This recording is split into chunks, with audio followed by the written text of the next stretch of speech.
말씀은 의액 삭은 생명이다. 이런 제목을 가지고 간단히 5분만 나누겠습니다. 죄 삭은 사망이다. 로마서 6장 23절 말씀 우리 너무나 잘 알고 있습니다. 하지만 이 말씀에 빗대어서 죄 삭은 사망이지만 의의 삭은 생명이다. 우리는 의를 가진 사람들이죠. 예수님으로 말미암아 의의 본성을 받아서 생명에 이른 자가 되었습니다. 죄는 그 싹시 죽음입니다. 죽을 수밖에 없습니다. 하지만 예수님으로 말미암아 우리가 살아나서 의를 갖게 되었고 하나님의 의를 갖게 되었고 의인이 되어서 생명에 이르게 된 것입니다. 우리에게 주신 이 놀라운 은혜가 얼마나 감사한지 모르겠습니다. 다음 슬라이드 주십시오. 그래서 로마서 8장 5, 6절 말씀 우리가 너무 잘 아는 말씀입니다. 그래서 우리가 함께 같이 한번 읽어보겠습니다. 육신을 따르는 자는 육신의 일을, 영을 따르는 자는 영의 일을 생각하나니 육신의 생각은 사망이요 영의 생각은 생명과 평안이다. 그렇습니다. 육신의 생각은 사망이라고 얘기합니다.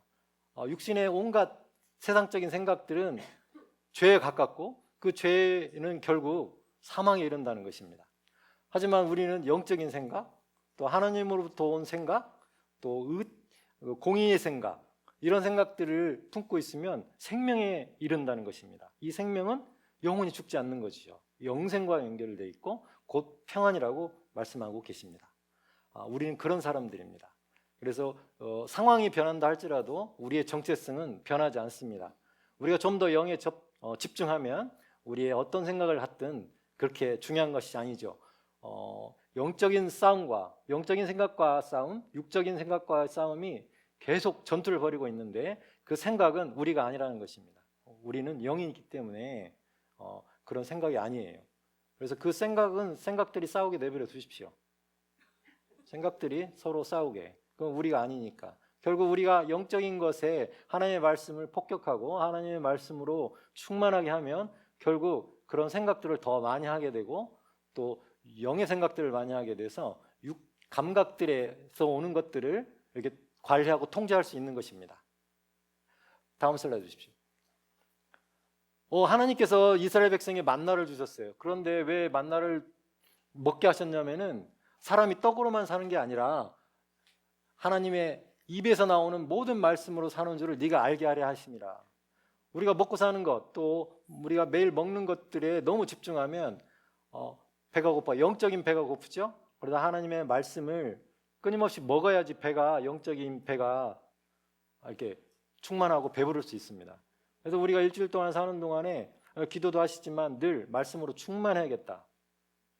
우리가 하나님의 말씀으로 살기 때문에 그렇습니다. 먹는 걸로 살지 않고요. 다음 주십시오. 형제들아 서로 비방을 하지 말라. 야고보서 4장 11절 5절에 써 있는 말씀입니다. 형제를 비방하는 자는 형제를 판단하는 자는 곧 율법을 비방하고 율법을 판단하는 것이라. 네가 만일 율법을 판단하면 율법의 준행자가 아니요 재판관이로다. 형제들아 서로 비방하지 말라. 근데 율법을 비방하는 거다. 그것이 형제를 비방하는 것이 율법을 비방하는 거라고 말씀하십니다. 도대체 이게 무슨 말일까? 우리가 하나님의 의를 가진 사람들이고 하나님의 말씀을 받은 사람들입니다. 그래서 형제 자매들 안에 하나님의 말씀이 있어요. 말씀이 육신이 되어 오신 분이 예수님이시고 우리 안에 말씀이 있습니다. 그래서 형제 자매를 볼 때마다 말씀이시네요. 당신 안에 말씀이 있습니다. 당신의 영 안에 하나님의 말씀이 있습니다. 그런데 그 형제를 비방하게 되면 그 안에 있는 말씀을 비방하게 되는 거라는 것입니다. 놀라운 말씀입니다. 놀라운 비밀이 숨어 있어요. 형제 자매를 비방하지 마십시오. 그분은 예수님이 핏값 지고 사신 분이고 또 그분 안에 하나님의 말씀으로 충만한 자입니다. 그분 안에 하나님의 의가 있고 말씀이 있는 자입니다.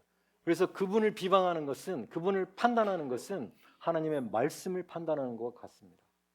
구약에 있지만 놀라운 말씀입니다. 그래서 우리는 말씀의 재판관이 아니에요. 말씀을 행하는 자지 그 말씀을 판단하고 이런 자가 아니라는 뜻입니다. 이해하셨죠? 이 말씀을 보면서 제가 이렇게 좀 감동을 받았습니다. 다음 주십시오. 하나님의 말씀 안에 있는 자는 겸손한 자라고 말씀하십니다. 여호와를 찾으며 공의와 겸손을 구하라고. 또 내일 일을 알지 못하게 하겠다고 아까 야고보서 4장 14절에 내일 일을 너희가 알지 못하는도다. 하나님께서 우리에게 내일 일을 만약에 알게 하셨다. 모레 일도 무슨 일이 일어날지 다 알아. 1년 후도 내가 어떻게 될지 다 알아. 얼마나 교만해지겠어요, 사람들이 얼마나 교만해지겠냐고요. 근데 하나님께서 우리를 겸손하게 하시기 위해서 내일 일을 모르게 하셨어요. 주님을 의지하고 우리 안에 있는 예수님을 더 바라보고 또 주님의 은혜를 구하라고 내일 일을 모르게 하신 것 같아요. 그게 진정한 겸손이고 또 하나님의 말씀에 이렇게 순종하는 것이 가장 겸손한 거다. 하나님의 의와 또 하나님의 우리에게 주신 그 겸손을 우리가 좀 더 겸손할 때 하나님께서 큰 은혜를 주신다라는 말씀을 함께 나눕니다. 다음 주십시오. 영혼을 구원하는 것이 가장 복된 일입니다. 이 말씀 한번 다 같이 한번 오늘 말씀에 주부에 나와 있는 말씀입니다. 함께 읽어보겠습니다.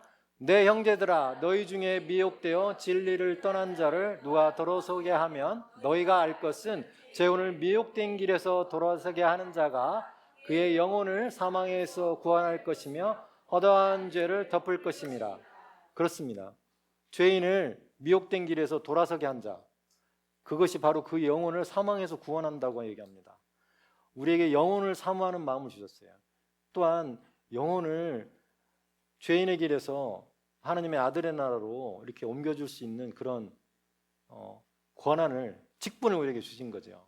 그래서 복음전도팀이 얼마큼 많은 이렇게 영혼들을 추수할 일꾼들이 세워졌습니다. 너무 감사드립니다. 기도하겠습니다. 하나님 감사합니다. 죄의 싹은 사망이지만 하나님께서 우리에게 주신 의의 싹은 생명입니다. 우리 안에 하나님의 생명과 하나님의 의가 있습니다. 우리가 이 하나님의 본성을 가지고 그런 삶을 살기를 원합니다. 우리가 누구인지 오늘 또 깨닫고 우리의 생각과 우리의 행동을 하나님의 말씀에 비추어서 통제하고 다스리고 살아갈 것입니다. 예수님의 이름으로 함께 기도하였습니다. 아멘.